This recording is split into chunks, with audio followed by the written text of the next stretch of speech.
Narito ang iyong pang-araw-araw na horoscope para sa Libra para sa araw ng March 18, 2026. Ang araw na ito ay nagbubukas ng pinto para sa mga Libra na mas lalong kilalanin ang kanilang sariling emosyon at kung paano ba talaga ang takbo ng kanilang ugnayan sa mga taong nakapaligid sa kanila. Napakahalaga na bigyan mo ng pansin ang bawat detalye ng iyong pakikipag-usap dahil ang pag-unawa sa tunay na damdamin ng iyong kausap at ang pagpapakita ng malasakit sa mga simpleng paraan ay magsisilbing tulay upang lalong lumalim ang inyong relasyon at magkaroon ka ng kapayapaan sa iyong kalooban. Ang pagpili na maging maingat at mahinahon sa iyong pakikitungo sa iba, kahit sa gitna ng pressure, ay isang mabisang paraan upang ganap na maiwasan ang anumang uri ng hindi pagkakaintindihan at masigurong mananatiling balanse ang iyong ugnayan sa trabaho, sa loob ng pamilya, at maging sa iyong mga kaibigan. Sa aspeto ng iyong trabaho, ang mga Libra ay posibleng makaramdam ng isang panibagong sigla na magtutulak sa iyo na harapin ang lahat ng iyong mga proyekto at mga responsibilidad ng may ngiti.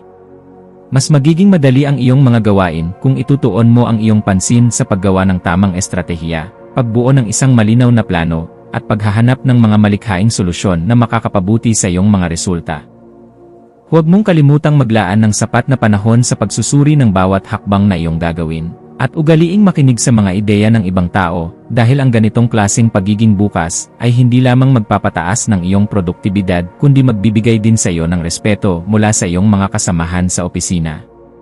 Pagdating naman sa usapin ng pera, iminumungkahi ng araw na ito na muli mong silipin ang iyong mga plano sa gastusin at siguraduhin na mayroon kang tamang balanse sa pagitan ng mga bagay na kailangan mo talaga at ng mga bagay na gusto mo lang bilhin. Ang pagiging maingat sa paghawak ng iyong kinikita, ang pagtukoy kung ano ang dapat na unahin sa iyong mga bayarin, at ang matapang na pag-iwas sa mga biglaang desisyon sa pagbili ay makakatulong ng malaki upang hindi ka makaranas ng stress sa hinaharap at mapanatili ang iyong seguridad sa pananalapi.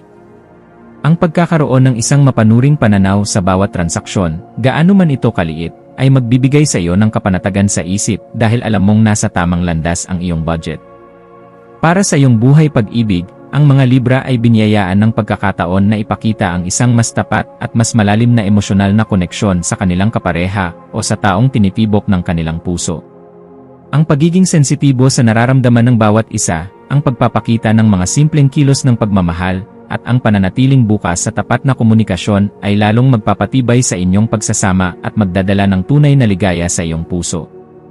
Kung ikaw naman ay kasalukuyang single, ang araw na ito ay posibleng magdala ng isang magandang pagkakataon upang makilala ang isang bagong tao na magkakaroon ng positibong impluwensya sa iyong buhay, lalo na kung pipiliin mong maging bukas ang iyong puso sa mga bagong karanasan at hindi ka matatakot sumubok muli. Sa larangan ng iyong kalusugan, napaka-importante na bigyang halaga ng bawat Libra ang wastong pangangalaga, hindi lamang sa kanilang pisikal na katawan, kundi pati na rin sa kanilang mental na kalagayan. Ang pagpili ng balansing pagkain, ang pagsasagawa ng regular na ehersisyo, at ang pagsisigurong nakakakuha ka ng sapat na oras para sa pahinga ay mga pangunahing susi upang mapanatili ang iyong sigla at maiwasan ang pakiramdam na ikaw ay naubusan na ng enerhiya. Maaari mong subukan ang mga simpleng paraan ng pagpapalakas ng katawan, gaya ng maikling paglalakad sa labas, pag-stretch ng mga kalamnan, o kahit ang paggawa ng meditation, dahil ang mga ito ay makakatulong ng malaki upang mapanatili ang iyong kalmado at positibong pakiramdam sa kabuuan ng iyong maghapon. Pagdating naman sa pakikipag-ugnayan sa iyong pamilya at mga kaibigan, hinihikayat ka na laging maging bukas sa komunikasyon at huwag mag-atubiling magpakita ng malasakit sa iyong mga mahal sa buhay. Ang tapat na pakikinig sa kanilang mga saloobin at ang pagbibigay ng sapat na espasyo para sa mga masasayang pag-uusap ay makakatulong upang mapanatili ang isang maganda at matatag na samahan, habang iniiwasan ang anumang mitsa ng hindi pagkakaintindihan. Ang pagpapanatili ng iyong pagiging mahinahon at maunawain sa lahat ng oras ay magsisilbing pundasyon upang mas lalong mapalalim ang iyong ugnayan at pagtitiwala sa iyong pamilya at mga kaibigan, na magresulta sa isang mas masayang paligid para sa lahat. Habang unti-unting lumilipas ang mga oras ng araw, maaaring mapansin mo na kailangan mong suriin ang iyong sariling mga nararamdaman at ang mga bagay na nagawa mo na sa mga nakaraang oras. Ang paglalaan ng oras para sa introspeksyon o ang malalim na pagninilay-nilay tungkol sa mga aral na natutunan mo sa iyong nakaraan ay makakatulong upang mas maging malinaw ang iyong paningin sa direksyong nais mong tahakin sa hinaharap. Ang pag-alam kung ano ang iyong mga tunay na paninindigan at ang pagpapatibay sa mga ito ay makakapagbigay sa iyo ng isang kakaibang uri ng kapanatagan at kumpiyansa na magagamit mo sa paggawa ng mga mahahalagang desisyon sa iyong buhay. Sa aspeto ng iyong personal na pag-unlad, ang bawat libra ay hinihikayat na huwag matakot subukan ang mga bagong kaalaman at kasanayan na maaaring makapagpalawak ng iyong pananaw sa mundo. Ang pagiging bukas sa mga pagbabago, ang pagtanggap sa mga bagong ideya na dumarating sa iyong isipan, at ang pag-aaral mula sa mga naging karanasan ng ibang tao ay malaking tulong upang lalong lumakas ang iyong loob at magkaroon ka ng mas malalim na pag-unawa sa iyong sariling pagkatao. Ang araw na ito ay itinuturing na mainam para sa pagsabak sa mga malikhaing aktibidad at mga hakbang para sa self-improvement dahil ang mga ganitong gawain ay siguradong magdudulot sa iyo ng mga positibong resulta na ipagpapasalamat mo sa hinaharap. Sa iyong pakikitungo sa ibang mga tao sa labas ng iyong malapit na circle, ang pagpili na maging mahinahon, maunawain, at laging magalang ay magreresulta sa isang mas maayos na komunikasyon at mga positibong interaksyon. Ang pagbibigay ng nararapat na respeto sa damdamin ng ibang tao at ang pakikinig sa kanila ng may bukas na puso ay makakatulong upang ganap na maiwasan ang anumang alitan at mapanatili ang isang magandang samahan sa trabaho, pamilya, at sa iyong mga kaibigan. Ang pagkakaroon ng isang maingat at mahinahong pakikisalamuha sa iyong kapwa ay hindi lamang magpapatibay ng inyong ugnayan kundi magdadala rin ng isang aura ng kapanatagan at kapayapaan sa iyong buong kapaligiran na mararamdaman din ng iba. Sa emosyonal na aspeto, napakahalaga na bigyan mo ng sapat na oras ang iyong sarili upang masuri at maiproseso ng maayos ang bawat nararamdamang emosyon. Ang pagpapakita ng malasakit sa iyong sariling nararamdaman at ang matapang na pagkilala sa kung ano ba ang tunay mong pangangailangan ay makakatulong upang mapanatili mo ang tamang balanse at maiwasan ang labis na stress sa iyong buhay. Huwag mong kalimutang maglaan ng espasyo para sa personal na refleksyon at sapat na pahinga dahil ang mga sandaling ito ng katahimikan ay makakapagpabuti ng malaki sa iyong mental at emosyonal na kalusugan na magresulta sa isang mas matatag na ikaw. Para sa iyong malikhaing ekspresyon, maaaring makahanap ka ng malalim na kasiyahan sa pamamagitan ng sining, pagsusulat, pakikinig sa musika, o kahit anong malikhaing gawain na malapit sa iyong puso.